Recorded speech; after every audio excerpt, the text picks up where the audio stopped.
आपकी दुनिया में जो सबसे बड़ी समस्या है वो तो महंगाई की है। इसलिए अब हम आपको उसी महंगाई के बारे में बताएंगे जो साबुन, तेल, बिस्किट, चॉकलेट, नमकीन के पैकेट के साइज को लगातार छोटा करती जा रही है और आपको एहसास ही नहीं हो रहा। अंग्रेजी में एक शब्द है जो इसके लिए कहा जाता है, वो है श्रिंकफ्लेशन। इसका मतलब वो महंगाई जिसमें किसी उत्पाद की कीमत पहले जितनी ही रहती है लेकिन उसकी मात्रा कम हो जाती है और उस चीज का पैकेट छोटा होता चला जाता है, यानी श्रिंक हो जाता है। श्रिंक मतलब सिकुड़ जाता है। आप पैसा उतना ही दे रहे हैं लेकिन अब वो पैकेट जो है छोटा हो गया है। जैसे आपकी स्क्रीन पर हम आपको जो दिखा रहे हैं, मान लीजिए आपने एक बिस्किट का पैकेट लिया है 5 रुपए का। 2 साल पहले 5 रुपए का मिलता था और वो इतना बड़ा पैकेट होता था, उसमें ज्यादा बिस्किट आते थे। अब भी 5 रुपए का ही है लेकिन अब पैकेट छोटा हो गया है।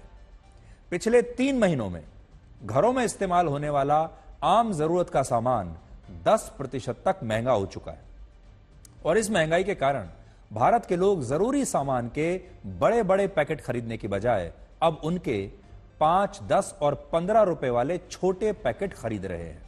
और इसी चीज को देखते हुए बड़ी बड़ी मल्टीनेशनल कंपनियों ने या बड़ी कंपनियों ने अपने उत्पादों की कीमत बढ़ाने की बजाय उनकी मात्रा और पैकेट के साइज को छोटा करना शुरू कर दिया है।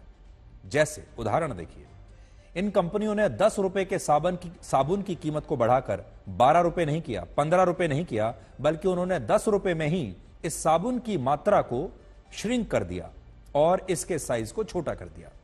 यह बात मुंबई की एक रिसर्च एजेंसी ने अपनी नई रिपोर्ट में बताई है।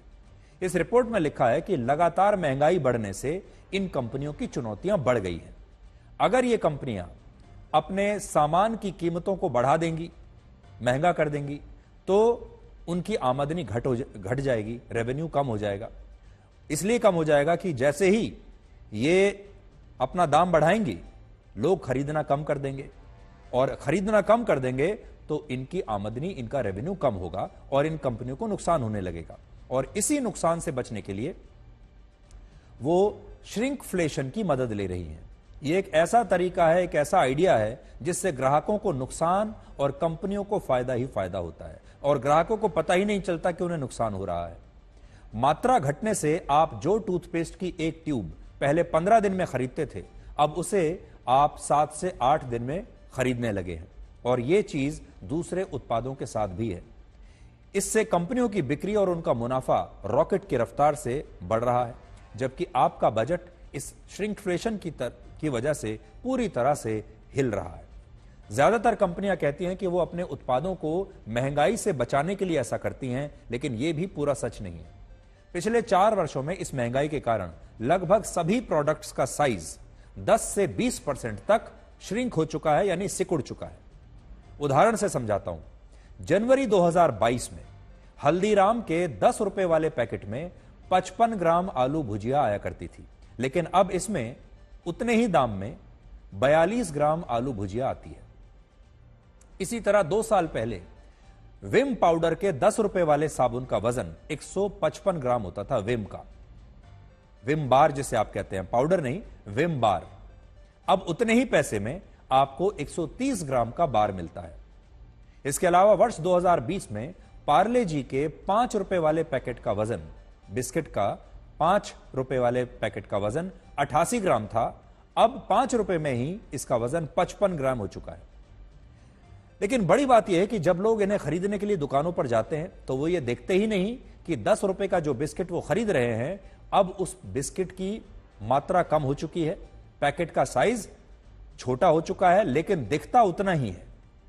और इस श्रिंकफ्लेशन से पूरी दुनिया के लोग परेशान हैं। ब्रिटेन के 64%, फ्रांस के 63%, जर्मनी के 62%, कनाडा के 60%, चीन के 30% लोगों ने माना कि श्रिंकफ्लेशन के कारण उन्हें कंपनियां पहले जितनी कीमत में अब कम सामान दे रही है। पश्चिमी देश इसे ग्राहकों के साथ किया गया विश्वासघात मानते हैं और इटली और फ्रांस में इसके खिलाफ कानून लाने पर भी विचार चल रहा है, कानून लाने की मांग हो रही है। लेकिन भारत एक ऐसा देश है जहां कानून तो बहुत दूर, हमारे देश के बहुत सारे लोगों को अभी इस बात की भी जानकारी नहीं कि उनके साथ कंपनियां इतनी बड़ी चालाकी कर रही हैं।